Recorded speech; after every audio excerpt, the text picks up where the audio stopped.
تعریف و توصیف کبریائی و بڑائی اس اللہ رب العزت کے لیے لائق و سزاوار ہے جو ہم سب کا خالق، مالک، رازق، مربی اور پالنہار، جس نے ہم تمام لوگوں کو اس دنیا فانی کے اندر پیدا کیا اور پیدا کرنے کے بعد یوں ہی بیکار و برباد، ذلت و ضلالت کی گمراہی میں بھٹکتا ہوا نہیں چھوڑا، بلکہ ہماری اس کو ہدایت کے لیے اس دنیا میں بہت سارے انبیاء کرام کو مبعوث فرمایا۔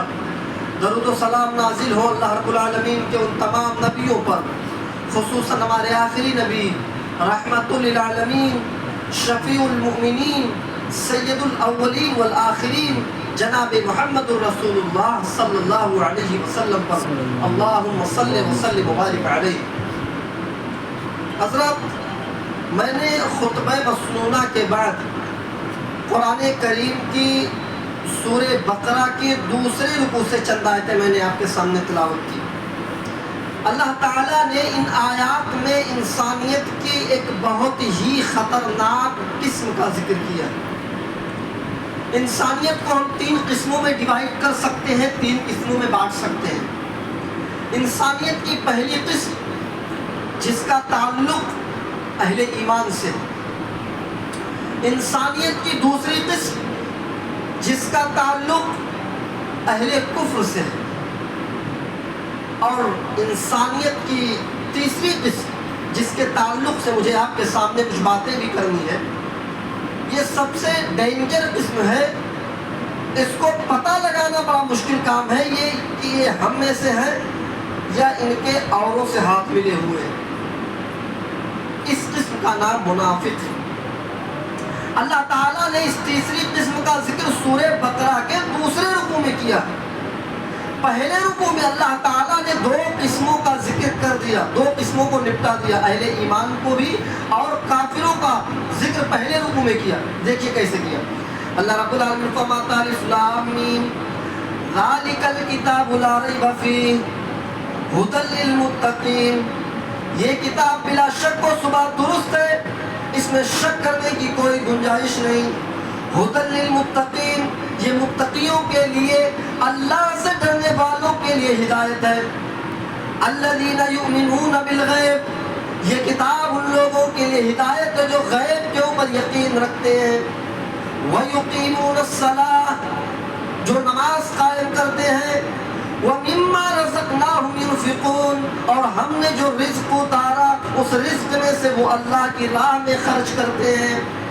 وَالَّذِينَ يُؤْمِنُونَ بِمَا أُنزِلَ إِلَيْكَ، اور یہ اس کتاب پر بھی ایمان رکھتے ہیں اے نبی صلی اللہ علیہ وسلم جو ہم نے آپ پر نازل کی۔ وَمَا أُنزِلَ مِن قَبْلِكَ، اور آپ سے پہلے ہم نے جتنی بھی کتابیں نازل کی یعنی تورات، زبور، انجیل، یہ ان کتابوں پر بھی ایمان رکھتے ہیں۔ وَبِالْآخِرَةِ هُمْ يُوقِنُونَ، اور قیامت کے دن پر بھی ایمان رکھتے ہیں۔ ان کو اللہ نے مومن کہا اور ان کے لیے فرمایا اولئک علی ھدی من ربہم، یہی وہ لوگ ہیں جو اپنے رب کی ہدایت پر ہیں۔ واولئک ھم المفلحون، اور یہی وہ لوگ ہیں جو کامیاب ہونے والے ہیں۔ مومنوں کو کہا کہ یہی اپنے رب کی ہدایت پر ہیں اور یہی کامیاب ہونے والے ہیں، یہ کہا جنت میں جانے والے ہیں۔ اللہ نے فرمایا قد افلح المؤمنون، مومن کامیاب ہو گئے۔ ابھی سورہ بقرہ کا پہلا رکوع ختم نہیں ہوا، اللہ تعالیٰ نے انسانیت کی ایک قسم کا ذکر، اہل ایمان کا ذکر کر دیا۔ اب دیکھیے یہاں سے اللہ رب العالمین انسانیت کی دوسری قسم کا ذکر یوں کر رہا ہے ان الذین کفروا سواء علیہم انذرتہم ام لم تنذرہم لا یؤمنون، بے شک جنہوں نے کفر کیا، جو کفر کے راستے پر چلتے ہیں، اے نبی صلی اللہ علیہ وسلم برابر ہے آپ کے لیے، آپ انہیں سمجھائیں یا نہ سمجھائیں، برابر ہے آپ کے لیے آپ انہیں ڈرائیں یا نہ ڈرائیں، لا یؤمنون، وہ ایمان لانے والے نہیں ہیں۔ ایمان کیوں نہیں لائیں گے اس کی وجہ بھی بتلا دی۔ ختم اللہ علی قلوبہم، اللہ نے ان کے دلوں پر مہر لگا دیا ہے، وعلی سمعہم، اور ان کے کانوں پر بھی مہر لگا دیا ہے، وعلی ابصارہم غشاوہ، اور ان کے آنکھوں کے سامنے پردے ڈال دیے ہیں، پردے۔ اور جب آنکھوں کے سامنے پردہ پڑ جائے تو حقیقت کیا چیزیں دکھائی نہیں دیتی۔ یہ پیچھے دیوار ہے، دیوار کے پیچھے کیا ہے مجھے نہیں معلوم کیونکہ پردہ پڑا ہوا ہے۔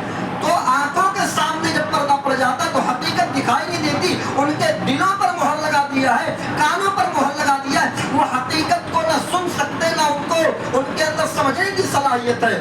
اللہ نے ان کے لیے فرمایا وَلَهُمْ عَذَابٌ عَظِيمٌ, ہم نے کافروں کے لیے بڑا عذاب تیار کر رکھا ہے, عذاب عظیم تیار کر رکھا ہے. سورہ بقرہ کا ایک رکوع مکمل ہوا. اللہ تعالیٰ نے اس پہلے رکوع میں دو قسموں کو نپٹا دیا, اہل ایمان کا بھی ذکر کر دیا اور کافروں کا بھی ذکر کر دیا. اب یہاں سے اللہ تعالیٰ انسانیت کی سب سے ڈینجر قسم کا ذکر یوں کر رہا ہے وَمِنَ النَّاسِ مَن يَقُولُ آمَنَّا بِاللَّهِ وَبِالْيَوْمِ الْآخِرِ. کچھ لوگ تمہیں ایسے بھی ملیں گے, کچھ لوگ تمہارے سماج میں, تمہارے سوسائٹی میں تمہارے ساتھ رہیں گے, وہ کہیں گے کہ ہم اللہ پر ایمان لائے, وَبِالْيَوْمِ الْآخِرِ, اور آخرت کے دن پر, قیامت کے دن پر بھی ایمان رکھتے ہیں, اور وہ سب پر ایمان لانے کا دعویٰ کریں گے. اللہ پر, نبیوں پر, رسولوں پر, جنت پر, جہنم پر, کتابوں پر, سب پر ایمان لانے کا دعویٰ کریں گے. اللہ رب العالمین اس کے باوجود کہہ رہا ہے وَمَا هُمْ بِمُؤْمِنِينَ, یہ مومن نہیں ہے. اے نبی صلی اللہ علیہ وسلم کہیں دھوکہ نہ کھا جانا, یہ اگر زبان سے کہہ دے کہ ہم مومن ہیں تو تم دھوکہ نہ کھا جانا. وہ تمہارے ساتھ رہیں گے, لین دین کریں گے, شادی بیاہ کریں گے, تمہارے ساتھ مسجد میں بھی آئیں گے, تمہارے ساتھ نماز بھی پڑھیں گے, تمہارے ساتھ سجدے بھی کریں گے. وَمَا هُمْ بِمُؤْمِنِينَ, لیکن یہ مومن نہیں ہوں گے. دھوکہ نہ کھا جانا. اچھا پھر یہ مسجد میں کیوں آ رہے اگر یہ مومن نہیں ہے تو؟ اگر یہ مومن نہیں ہے تو ہمارے ساتھ لین دین کیوں کر رہے ہیں, شادی بیاہ کیوں کر رہے ہیں, اور نماز پڑھنے کیوں آ رہے اگر یہ مومن نہیں ہے تو؟ اللہ آگے فرما رہا ہے یخادعون اللہ والذین آمنوا, یہ اللہ کو دھوکہ دینا چاہتے ہیں. یخادعون اللہ والذین آمنوا, یہ اللہ کو دھوکہ دینا چاہتے ہیں. یخادعون اللہ والذین آمنوا وما یخدعون الا انفسهم وما یشعرون, اور یہ مومنوں کو دھوکہ دینے کی کوشش کر رہے ہیں لیکن یہ نہیں جانتے کہ اللہ تو ان کے دھوکے میں آ نہیں سکتا. پکا سچا مومن بھی ان کے دھوکے میں نہیں آ سکتا. یہ اللہ کو نہیں, مومنوں کو نہیں, بلکہ اپنے آپ کو دھوکہ دے رہے ہیں. دیکھیے جمعے کا دن, جمعے کے دن آپ اندازہ لگائیے فجر میں اتنے لوگ نہیں رہے ہوں گے مسجد میں نماز پڑھنے کے لیے. کل جمعرات کا دن, کل بھی نماز پڑھنے کے لیے اتنے سارے لوگ نہیں رہے ہوں گے, پرسوں بھی نہیں رہے ہوں گے, لیکن آج جمعے کے دن مسجد میں آج زیادہ لوگ آ گئے. کیوں ایسا کر رہے ہیں؟ اگر یہ مومن ہے تو صرف ہفتے میں ایک ہی دن کیوں آ رہے ہیں؟ اللہ فرما رہا ہے یخادعون اللہ, یہ اللہ کو دھوکہ دینا چاہتے, وما یخدعون الا انفسهم, اور یہ مومنوں کو دھوکہ دینے کی کوشش کر رہے لیکن یہ نہیں جانتے کہ اللہ تو ان کے دھوکے میں آ نہیں سکتا. پکا سچا مومن بھی ان کے دھوکے میں نہیں آ سکتا. یہ اللہ کو نہیں, مومنوں کو نہیں, بلکہ اپنے آپ کو دھوکہ دے رہے ہیں.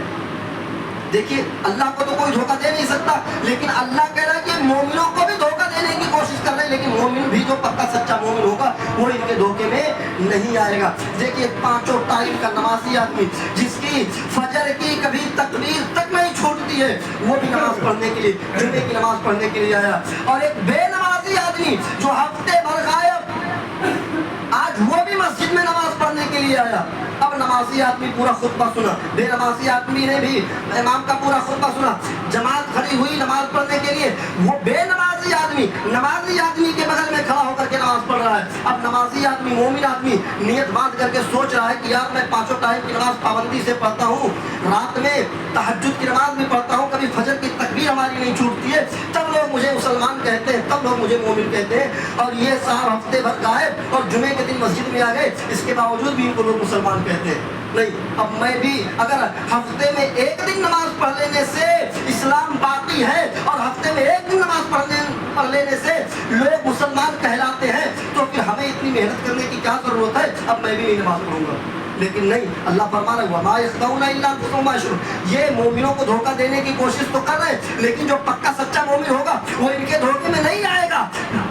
وہ اس کے جال میں پھنس تو رہا تھا مومن, لیکن اس کے دل میں ایک بیک خیال آیا کہ نہیں, اس کو تو اپنے قبر میں جانا ہے, مجھے اپنے قبر میں جانا ہے, اس کو اپنے اعمال کا حساب دینا ہے, مجھے اپنے اعمال کا حساب دینا ہے. نہیں, یہ جو کر رہا کرتا رہے, میں جو کر رہا ہوں کرتا رہوں گا.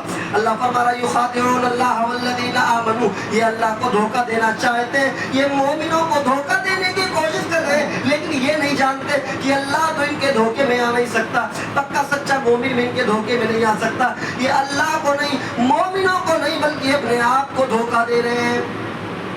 پھر آگے اللہ نے فرمایا فی قلوبہم مرض، ان کے دلوں میں بیماری ہے، شک کی بیماری، پتہ نہیں جنت ہے بھی کہ نہیں، پتہ نہیں جہنم ہے بھی کہ نہیں۔ یہ مولوی لوگ چلاتے رہتے ہیں پتہ نہیں قبر میں عذاب ہوتا ہے یا نہیں، ہم تو 50 بار قبرستان سے گزرے، کبھی کسی مردے کے چیخنے اور چلانے کی آواز نہیں سنی۔ یہ مولوی لوگ چلاتے رہتے ہیں، مریں گے تب دیکھا جائے گا۔ یہ شک کر رہے ہیں فی قلوبہم مرض، ان کے دلوں میں بیماری ہے، فزادہم اللہ مرضا، اللہ نے فرمایا کہ میں نے اس بیماری کو اور بڑھا دیا۔ لے تو شک کرتا ہے تو کرتا رہا۔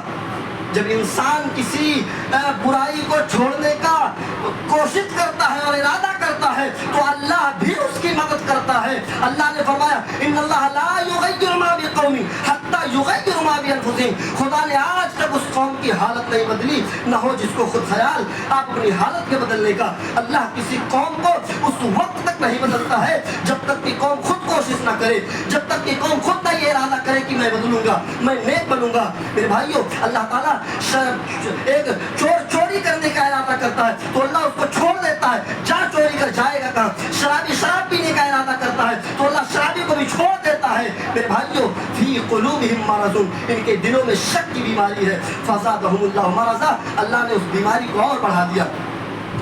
پھر آگے فرمایا وَلَهُمْ عَذَابٌ عَلِيمٌ بِمَا كَانُوا يَكْذِبُونَ، ہم نے ایسے لوگوں کے لیے بہت بڑا دردناک عبرتناک عذاب تیار کر رکھا ہے۔ دیکھیے پیچھے کافروں کے لیے اللہ رب العالمین نے فرمایا تھا کہ وَلَهُمْ عَذَابٌ عَظِيمٌ، ہم نے کافروں کے لیے بڑا عذاب تیار کیا ہے، لیکن ان منافقوں کے لیے جو کبھی کبھی مسجد میں بھی آ جاتے ہیں، جو ہمارے شادی بیاہ میں بھی آتے ہیں، اللہ تعالیٰ ان کے لیے فرما رہا ہے وَلَهُمْ عَذَابٌ عَلِيمٌ بِمَا كَانُوا يَكْذِبُونَ، ہم نے ایسے لوگوں کے لیے بہت بڑا دردناک عبرتناک ایسے مصیبت اور علمناک عذاب تیار کر رکھا ہے کہ جس کے بارے میں ان کے ذہنوں نے، ان کے دماغوں نے سوچا بھی نہیں ہوگا۔